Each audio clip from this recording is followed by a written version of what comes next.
Hi friends, Gogisetti Subbarao మీ psychologist. ఇవాళ మనం చెప్పుకునే టాపిక్,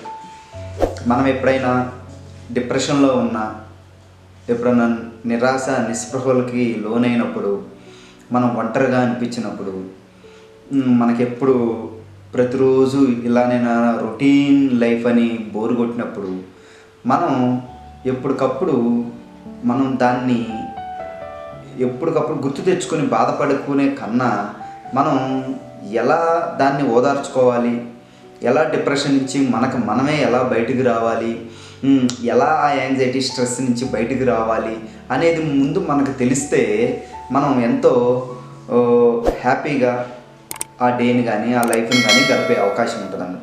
కాబట్టి ఇక్కడ మీరు గుర్తుపెట్టుకోవాల్సింది ఏంటంటే, మనం ఒక జాబ్ చేస్తున్నాం అనుకోండి. మనం జాబ్ చేస్తున్నప్పుడు రెగ్యులర్గా మార్నింగ్ లేచి మన వర్కులు మనం కంప్లీట్ చేసుకొని మనం ఆఫీస్కి వెళ్ళి జాబ్ చేసి మళ్ళీ వస్తున్నాం. దీనికి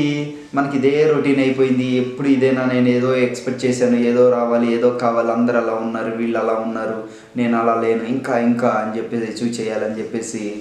ఈ పరిగెత్తే క్రమంలో మనకేంటంటే ఎప్పుడు ఇదే లైఫా, ఎప్పుడు ఇలాగే నా రొటీనా అనే డిప్రెషన్కి వెళ్ళే అవకాశం ఎక్కువగా ఉంటుందన్నమాట. అయితే మనం ఎప్పుడైతే మనకన్నా హై వాళ్ళని కాకుండా మనకన్నా బాధలో ఉన్న వాళ్ళని గ్రహించినప్పుడు,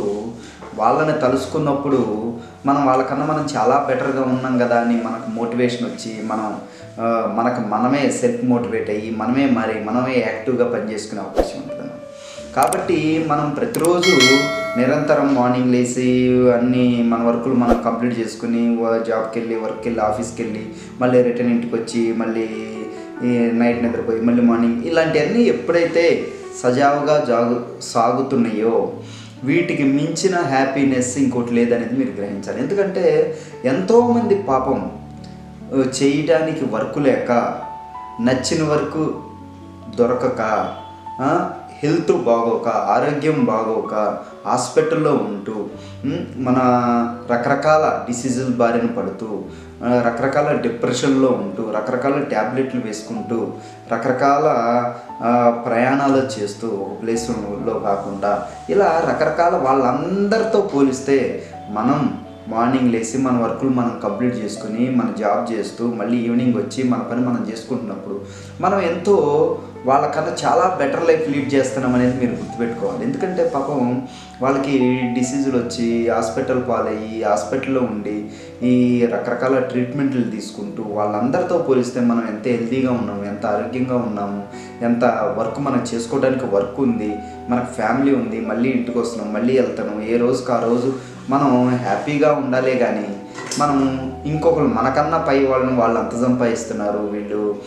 ఇంత సంపాదిస్తున్నారు, వాళ్ళు కారు కొనుక్కున్నారు, వాళ్ళు బిల్డింగ్లు కొనుక్కున్నారు, ఇట్లా రకరకాలుగా వాళ్ళని కంపేర్ చేసుకుని మనం బాధపడే కన్నా, మనకన్నా పాపం లేని వాళ్ళని కానీ, మనకన్నా ఆరోగ్యం లేని వాళ్ళకి కానీ, మనకన్నా జాబ్ లేని వాళ్ళని కానీ వాళ్ళని చూస్తే మనం ఎంత బెటర్ లైఫ్లో ఉన్నామనేది మనకే అర్థమవుతుంది అన్నమాట. కాబట్టి మీరు ఎప్పుడైనా డిప్రెషన్లోనైనా, నిరాశ నిస్పృహలోనైనా, మీ చేసే వర్క్